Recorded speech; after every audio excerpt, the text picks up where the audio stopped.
أعوذ بالله من الشيطان الرجيم. بسم الله الرحمن الرحيم. ألف لام را، تلك آيات الكتاب وقرآن مبين. ربما يود الذين كفروا لو كانوا مسلمين. ذرهم يأكلوا ويتمتعوا ويلههم الأمل فسوف يعلمون. وما أهلكنا من قرية إلا ولها كتاب معلوم، ما تسبق من أمة أجلها وما يستأخرون. وقالوا يا أيها الذي نزل عليه الذكر إنك لمجنون، لو ما تأتينا بالملائكة إن كنت من الصادقين. ما ننزل الملائكة إلا بالحق وما كانوا إذا منظرين. إنا نحن نزلنا الذكر وإنا له لحافظون. ولقد أرسلنا من قبلك في شيع الأولين، وما يأتيهم من رسول إلا كانوا به يستهزئون. كذلك نسلكه في قلوب المجرمين، لا يؤمنون به وقد خلت سنة الأولين. ولو فتحنا عليهم بابا من السماء فظلوا فيه يعرجون لقالوا إنما سكرت أبصارنا بل نحن قوم مسحورون. ولقد جعلنا في السماء بروجا وزيناها للناظرين وحفظناها من كل شيطان رجيم إلا من استرق السمع فأتبعه شهاب مبين. والأرض مددناها وألقينا فيها رواسي وأنبتنا فيها من كل شيء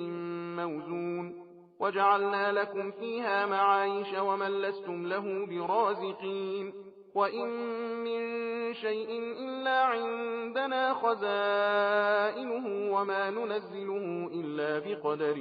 معلوم. وأرسلنا الرياح لواقح فأنزلنا من السماء ماء فأسقيناكموه وما أنتم له بخازنين. وإنا لنحن نحيي ونميت ونحن الوارثون. ولقد علمنا المستقدمين منكم ولقد علمنا المستأخرين. وإن ربك هو يحشرهم إنه حكيم عليم. ولقد خلقنا الإنسان من صلصال من حمأ مسنون والجان خلقناه من قبل من نار السموم. وإذ قال ربك للملائكة إني خالق بشرا من صلصال من حمأ مسنون فإذا سويته ونفخت فيه من روحي فقعوا له ساجدين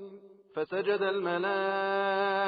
كلهم أجمعون إلا إبليس أبى أن يكون مع الساجدين. قال يا إبليس ما لك ألا تكون مع الساجدين؟ قال لم أكن لأسجد لبشر خلقته من صلصال من حمأ مسنون. قال فاخرج منها فإنك رجيم وإن عليك اللعنة إلى يوم الدين. قال رب فأنظرني إلى يوم يبعثون.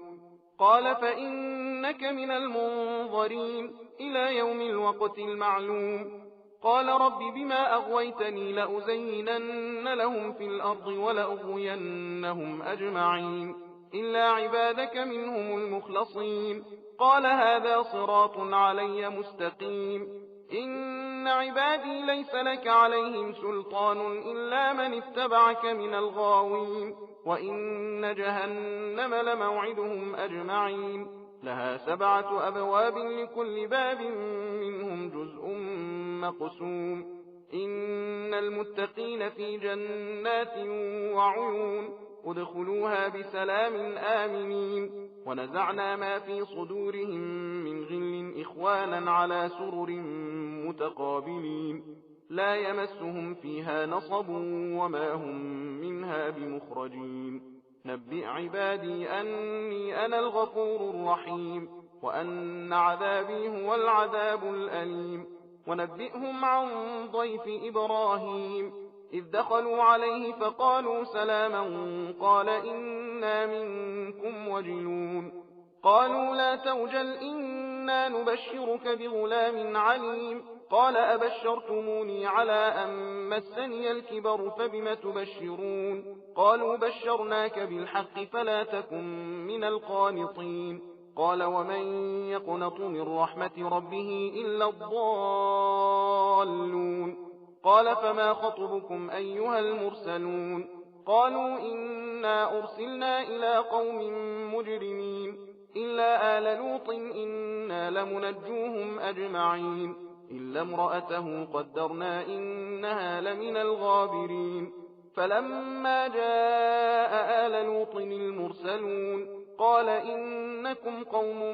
منكرون قالوا بل جئناك بما كانوا فيه يمترون وأتيناك بالحق وإنا لصادقون فأسر بأهلك بقطع من الليل واتبع أدبارهم ولا يلتفت منكم أحد وامضوا حيث تؤمرون وقضينا إليه ذلك الأمر أن دابر هؤلاء مقطوع مصبحين وجاء أهل المدينة يستبشرون قال إن هؤلاء ضيفي فلا تفضحون واتقوا الله ولا تخزون قالوا أولم ننهك عن العالمين قال هؤلاء بناتي إن كنتم فاعلين لعمرك إنهم لفي سكرتهم يعمهون فأخذتهم الصيحة مشرقين فجعلنا عاليها سافلها وأمطرنا عليهم حجارة من سجيل إن في ذلك لآيات للمتوسمين وإنها لبسبيل مقيم إن في ذلك لآية للمؤمنين وإن كان أصحاب الأيكة لظالمين فانتقمنا منهم وإنهما لبإمام مبين ولقد كذب أصحاب الحجر المرسلين وآتيناهم آياتنا فكانوا عنها معرضين وكانوا ينحتون من الجبال بيوتا آمنين فأخذتهم الصيحة مصبحين فما أغنى عنهم ما كانوا يكسبون وما خلقنا السماوات والأرض وما بينهما إلا بالحق وإن الساعة لآتية فاصفح الصفح الجميل إن ربك هو الخلاق العليم ولقد آتيناك 7 من المثاني والقرآن العظيم لا تمدن عينيك إلى ما متعنا به أزواجا منهم ولا تحزن عليهم واخفض جناحك للمؤمنين وقل إني أنا النذير المبين كما أنزلنا على المقتسمين الذين جعلوا القرآن عضين فوربك لنسألنهم أجمعين عما كانوا يعملون فاصدع بما تؤمر وأعرض عن المشركين إنا كفيناك المستهزئين الذين يجعلون مع الله إلها آخر فسوف يعلمون ولقد نعلم أنك يضيق صدرك بما يقولون فسبح بحمد ربك وكن من الساجدين واعبد ربك حتى يأتيك اليقين بسم الله الرحمن الرحيم أتى أمر الله فلا تستعجلوه سبحانه وتعالى عما يشركون ينزل الملائكة بالروح من أمره على من يشاء من عباده أن أنذروا أنه لا إله إلا أنا فاتقون خلق السماوات والأرض بالحق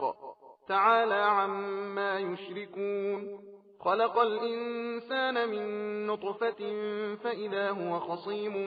مبين والأنعام خلقها لكم فيها دفء ومنافع ومنها تأكلون ولكم فيها جمال حين تريحون وحين تسرحون وتحمل أثقالكم إلى بلد لم تكونوا بالغيه إلا بشق الأنفس إن ربكم لرؤوف رحيم والخيل والبغال والحمير لتركبوها وزينة ويخلق ما لا تعلمون وعلى الله قصد السبيل ومنها جائر ولو شاء لهداكم أجمعين هو الذي أنزل من السماء ماء لكم منه شراب ومنه شجر فيه تسيمون ينبت لكم به الزرع والزيتون والنخيل والأعناب ومن كل الثمرات إن في ذلك لآية لقوم يتفكرون وسخر لكم الليل والنهار والشمس والقمر والنجوم مسخرات بأمره إن في ذلك لآيات لقوم يعقلون وما ذرأ لكم في الأرض مختلفا ألوانه إن في ذلك لآية لقوم يذكرون وهو الذي سخر البحر لتأكلوا منه لحما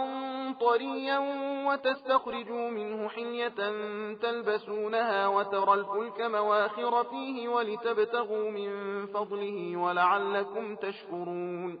وألقى في الأرض رواسي أن تميد بكم وأنهارا وسبلا لعلكم تهتدون وعلامات وبالنجم هم يهتدون أفمن يخلق كمن لا يخلق أفلا تذكرون وإن تعدوا نعمة الله لا تحصوها إن الله لغفور رحيم والله يعلم ما تسرون وما تعلنون والذين يدعون من دون الله لا يخلقون شيئا وهم يخلقون أموات غير أحياء وما يشعرون أيان يبعثون إلهكم إله واحد فالذين لا يؤمنون بالآخرة قلوبهم منكرة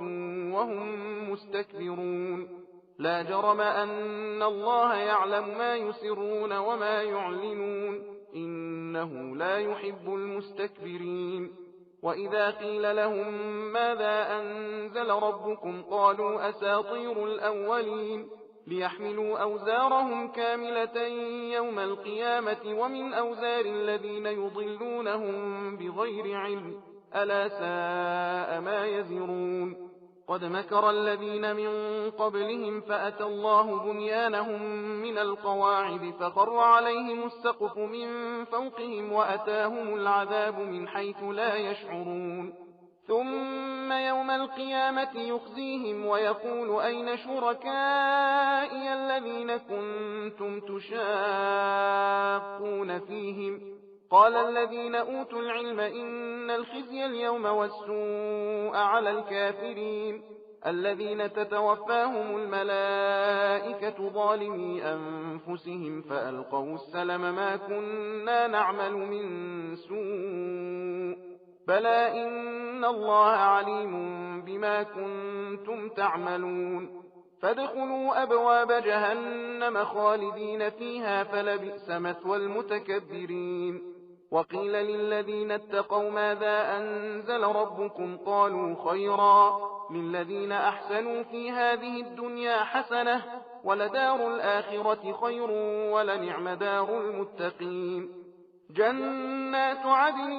يدخلونها تجري من تحتها الأنهار لهم فيها ما يشاءون كذلك يجزي الله المتقين الذين تتوفاهم الملائكة طيبين يقولون سلام عليكم ادخلوا الجنة بما كنتم تعملون هل ينظرون إلا أن تأتيهم الملائكة أو يأتي أمر ربك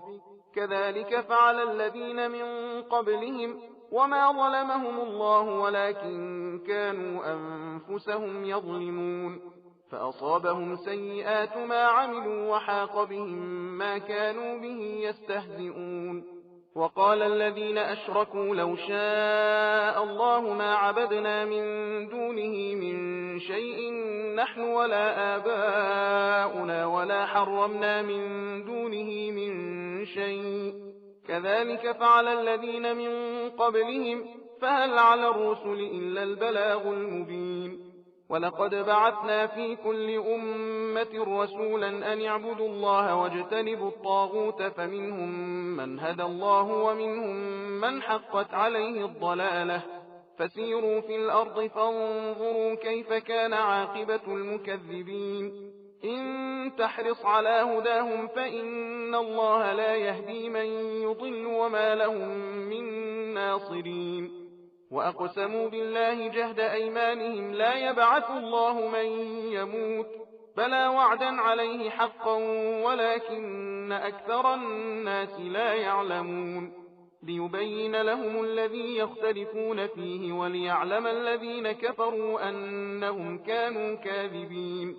إنما قولنا لشيء إذا أردناه أن نقول له كن فيكون. والذين هاجروا في الله من بعد ما ظلموا لنبوئنهم في الدنيا حسنة ولأجر الآخرة أكبر لو كانوا يعلمون. الذين صبروا وعلى ربهم يتوكلون. وما أرسلنا من قبلك إلا رجالا نوحي إليهم فاسألوا أهل الذكر إن كنتم لا تعلمون بالبينات والزبر وأنزلنا إليك الذكر لتبين للناس ما نزل إليهم ولعلهم يتفكرون. أفأمن الذين مكروا السيئات أن يخسف الله بهم الأرض أو يأتيهم العذاب من حيث لا يشعرون أو يأخذهم في تقلبهم فما هم بمعجزين أو يأخذهم على تخوف فإن ربكم لرؤوف رحيم. أولم يروا إلى ما خلق الله من شيء يتفيأ ظلاله عن اليمين والشمائل سجدا لله وهم داخرون. ولله يسجد ما في السماوات وما في الأرض من دابة والملائكة وهم لا يستكبرون يخافون ربهم من فوقهم ويفعلون ما يؤمرون. وقال الله لا تتخذوا إلهين اثنين إنما هو إله واحد فإياي فارهبون. وله ما في السماوات والأرض وله الدين واصبا أفغير الله تتقون. وما بكم من نعمة فمن الله ثم إذا مسكم الضر فإليه تجأرون.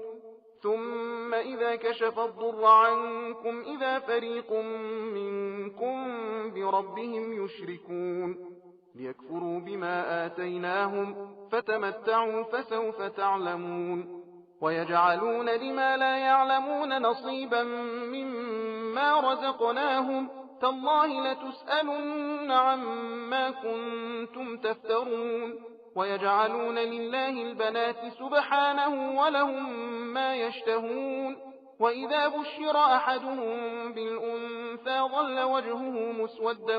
وهو كظيم يتوارى من القوم من سوء ما بشر به أيمسكه على هون أم يدسه في التراب ألا ساء ما يحكمون. للذين لا يؤمنون بالآخرة مثل السوء ولله المثل الأعلى وهو العزيز الحكيم. ولو يؤاخذ الله الناس بظلمهم ما ترك عليها من دابة ولكن يؤخرهم إلى أجل مسمى فإذا جاء أجلهم لا يستأخرون ساعة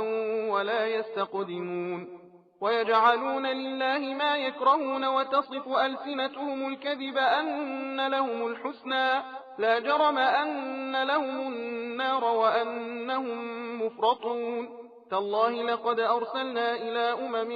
من قبلك فزين لهم الشيطان أعمالهم فهو وليهم اليوم ولهم عذاب أليم. وما أنزلنا عليك الكتاب إلا لتبين لهم الذي اختلفوا فيه وهدى ورحمة لقوم يؤمنون. والله أنزل من السماء ماء فأحيا به الأرض بعد موتها إن في ذلك لآية لقوم يسمعون. وإن لكم في الأنعام لعبرة نسقيكم مما في بطونه من بين فرث ودم لبنا خالصا سائغا للشاربين. ومن ثمرات النخيل والأعناب تتخذون منه سكرا ورزقا حسنا إن في ذلك لآية لقوم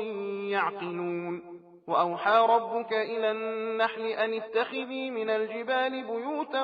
ومن الشجر ومما يعرشون ثم كلي من كل الثمرات فاسلكي سبل ربك ذللا يخرج من بطونها شراب مختلف ألوانه فيه شفاء للناس إن في ذلك لآية لقوم يتفكرون والله خلقكم ثم يتوفاكم ومنكم من يرد إلى أرذل العمر لكي لا يعلم بعد علم شيئا إن الله عليم قدير والله فضل بعضكم على بعض في الرزق فما الذين فضلوا براد رزقهم على ما ملكت أيمانهم فهم فيه سواء أفبنعمة الله يجحدون والله جعل لكم من أنفسكم أزواجا وجعل لكم من أزواجكم بنين وحفدة ورزقكم من الطيبات أفبالباطل يؤمنون وبنعمة الله هم يكفرون ويعبدون من دون الله ما لا يملك لهم رزقا من السماوات والأرض شيئا ولا يستطيعون فلا تضربوا لله الأمثال إن الله يعلم وأنتم لا تعلمون ضرب الله مثلا عبدا مملوكا لا يقدر على شيء ومن رزقناه منا رزقا حسنا فهو ينفق منه سرا وجهرا هل يستوون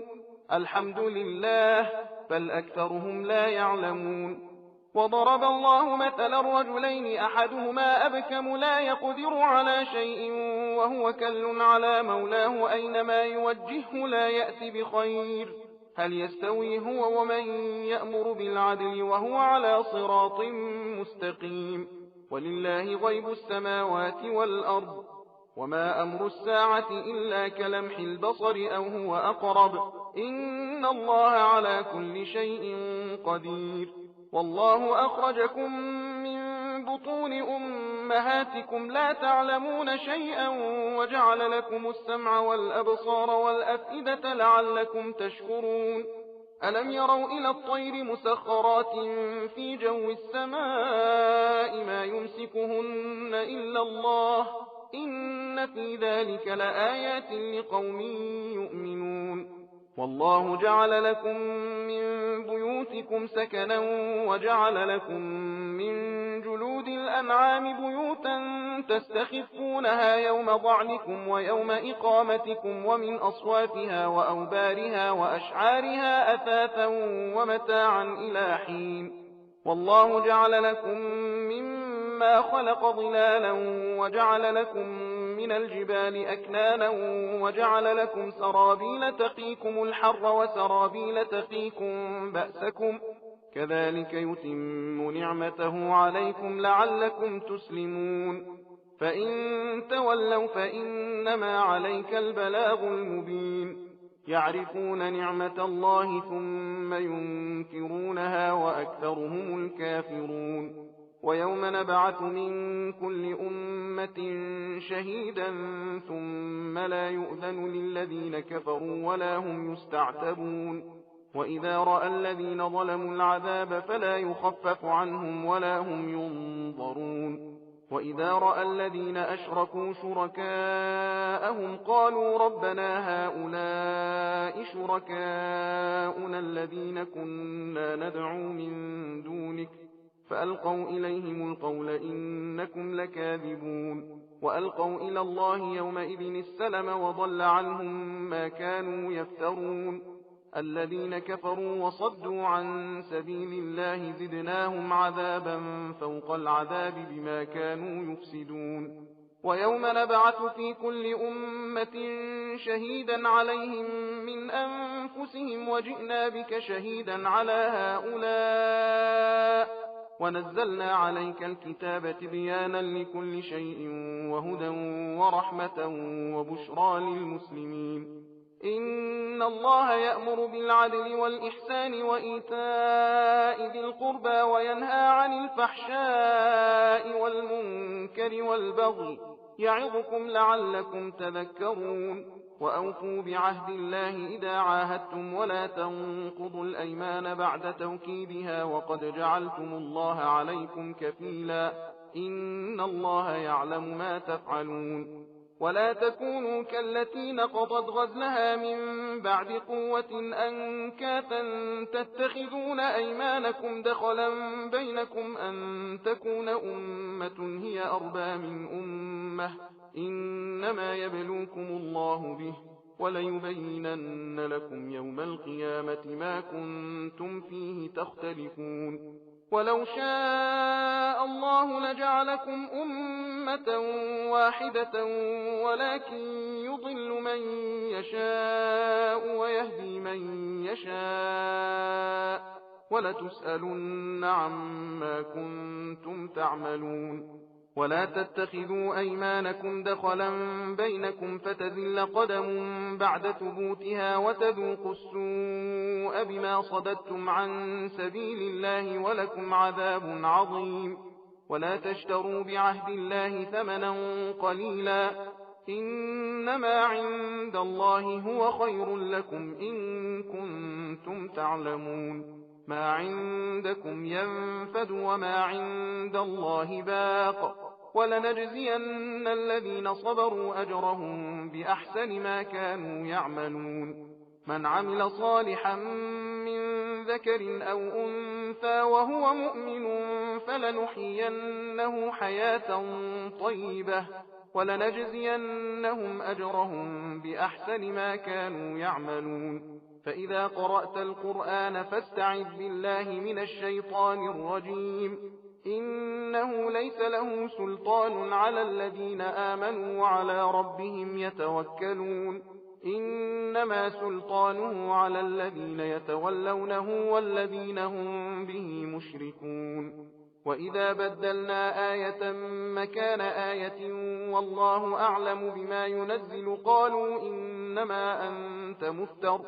بل أكثرهم لا يعلمون قل نزله روح القدس من ربك بالحق ليثبت الذين آمنوا وهدى وبشرى للمسلمين ولقد نعلم أنهم يقولون إنما يعلمه بشر لسان الذي يلحدون إليه أعجمي وهذا لسان عربي مبين إن الذين لا يؤمنون بآيات الله لا يهديهم الله ولهم عذاب أليم إنما يفتري الكذب الذين لا يؤمنون بآيات الله وأولئك هم الكاذبون من كفر بالله من بعد إيمانه إلا من أكره وقلبه مطمئن بالإيمان ولكن من شرح بالكفر صدرا فعليهم غضب من الله ولهم عذاب عظيم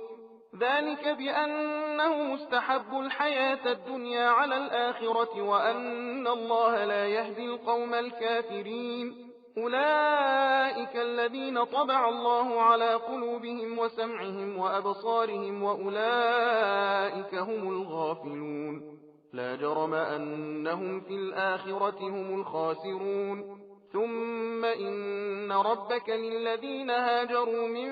بعد ما فتنوا ثم جاهدوا وصبروا إن ربك من بعدها لغفور رحيم يوم تأتي كل نفس تجادل عن نفسها وتوفى كل نفس ما عملت وهم لا يظلمون وضرب الله مثلا قرية كانت آمنة مطمئنة يأتيها رزقها رغدا من كل مكان فكفرت بأنعم الله فأذاقها الله لباس الجوع والخوف بما كانوا يصنعون ولقد جاءهم رسول منهم فكذبوه فأخذهم العذاب وهم ظالمون فكلوا مما رزقكم الله حلالا طيبا واشكروا نعمة الله إن كنتم إياه تعبدون إنما حرم عليكم الميتة والدم ولحم الخنزير وما أهل لغير الله به فمن اضطر غير باغ ولا عاد فإن الله غفور رحيم ولا تقولوا لما تصف ألسنتكم الكذب هذا حلال وهذا حرام لتفتروا على الله الكذب إن الذين يفترون على الله الكذب لا يفلحون متاع قليل ولهم عذاب أليم وعلى الذين هادوا حرمنا ما قصصنا عليك من قبل وما ظلمناهم ولكن كانوا أنفسهم يظلمون ثم إن ربك للذين عملوا السوء بجهالة ثم تابوا من بعد ذلك وأصلحوا إن ربك من بعدها لغفور رحيم إن إبراهيم كان أمة